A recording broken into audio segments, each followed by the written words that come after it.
মাশাআল্লাহ, আলহামদুলিল্লাহ, আমি অবশেষে সাকসেস। আসসালামু আলাইকুম ওয়া রাহমাতুল্লাহ। আজকে নতুন একটি চুলা বানাবো, সেটা নিয়ে আপনাদের মাঝে হাজির হলাম।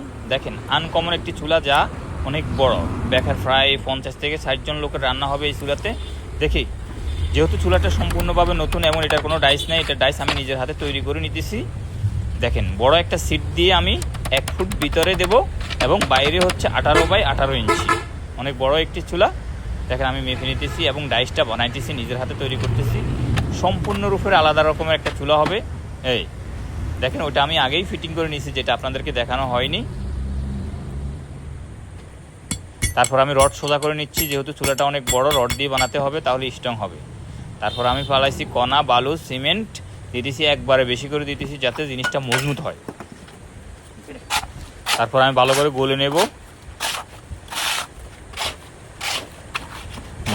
গোলা শেষ।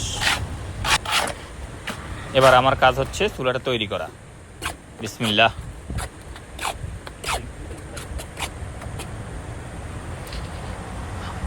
ডাইসের অর্ধেক পরিমাণ আমি ডালা দিয়ে নিব, তারপর রড দেব। রডগুলোকে আমি মাথা ব্যান্ড করে নিছি, যেহেতু এদিক থেকে ওইদিকে টান থাকে। যদিও যেদিকে মুখ সেই দিকে 2টা রড দেওয়া হয়েছে, যাতে স্ট্রং হয়, লার্কির সাথে যাতে আপনার ভেঙে না যায়।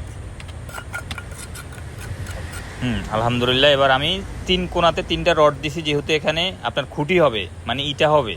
তাহলে আপনার ফাতিলের সাথে, যেহেতু বড় ফাতিল বসবে, ওই ইটাগুলো আর সরে যাবে না, এই জন্য আমি রড দিছি। তারপরে আপনার উপরে বালু মশলা দিয়ে দিতেছি, শুধু বালু আর সিমেন্টে মিক্স করে উপরে দিতেছি।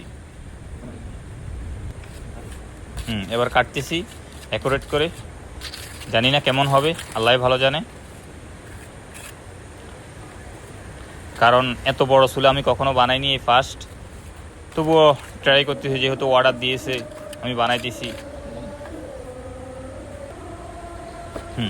এবার আমি ফার্স্টের যে জোড়া তালে দিয়ে ডাইসটা বানাইছি, এটা চোলা লাইতেছি। দেখেন না কতগুলো জিনিস দিছি।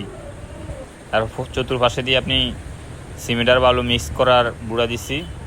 ও ভিতরে যে ডাইসটা বানাইছি, এটা উঠা লাইছি। এবার ফিনিশিং। এবার হচ্ছে নেট ফিনিশিং দিতেছি।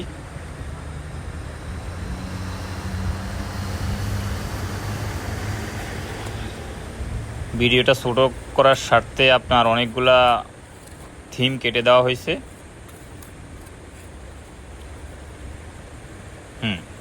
ফ্রাই ফিনিশিং শেষ পর্যায়ে চলে আসছে।